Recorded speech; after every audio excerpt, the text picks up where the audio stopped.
Harry's wife, a compliant husband. Hello, I'm H.G. Tudor.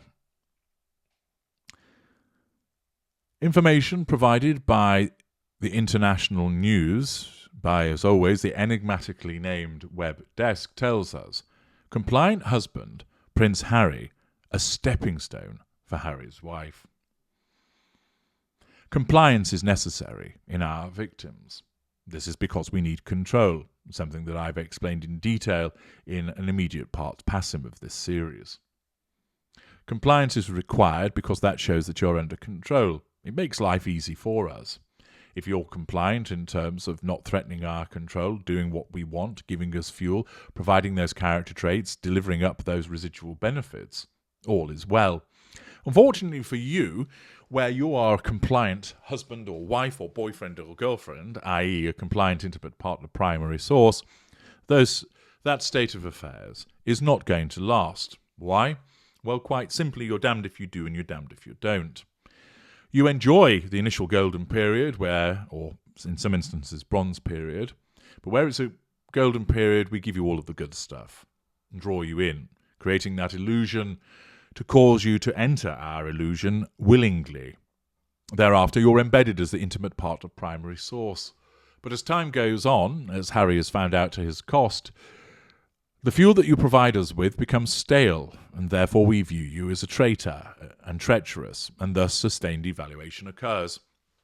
Sometimes, and this is invariably done inadvertently, rather by choice, what you end up doing is you ration the provision of your fuel, and therefore it remains fresh, but because it's not being provided as often as it ought to be, or as in larger quantities as it ought to be, you similarly threaten our sense of control, and thus you become a traitor.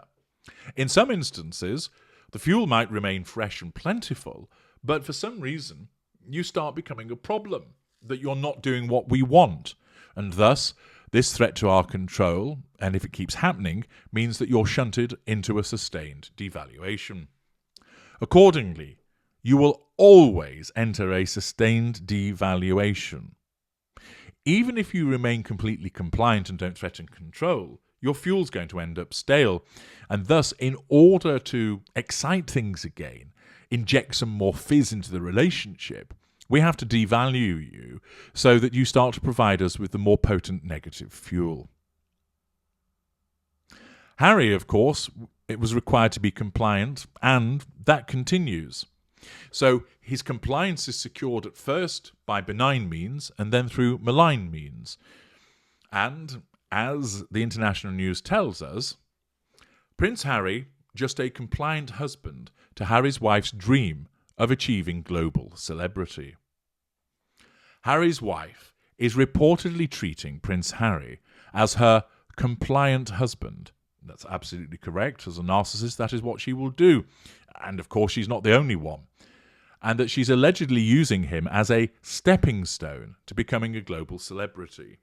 Now, understand, she hasn't sat down and thought, okay, what I'm going to do is I'm going to bag a prince and I'll stay married to him for 4 to 6 years and then I'll move on because he'll have then served his purposes to me and enabled me to march towards becoming a global celebrity. Harry's wife isn't the type of narcissist that functions in that way. Instead, guided by her narcissism, she will have set her sights on Prince Harry, drew him in as a consequence of the spicy poontang and being sympathetic and using his vulnerabilities against him and utilising the Diana duplication also. And therefore, in those circumstances, that has enabled her to ensnare him. They enjoy the golden period. He's easily controlled. He's cunt-struck, in effect. He's compliant. She gathers in all of the fuel that's being provided from him, the character traits that she now has access to, and the residual benefits. But then, of course, Harry's usefulness starts to wane. He's a one-stop shop, really, in terms of, or you can get everything from him, but it's actually only one string to his bow, which is, he's a prince. He can't really do anything else.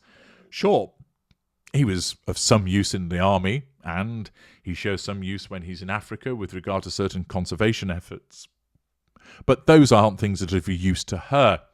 And therefore, she sucks him dry of his princedom. And then, having established herself on the global stage, either famously or infamously, this enables her then to get her claws into other individuals by virtue of the prime aims. It creates a platform for her to create prominence so she can then set her sights on other individuals. But this is an organic progression of the way that she behaves. She hasn't sat down there with a master plan.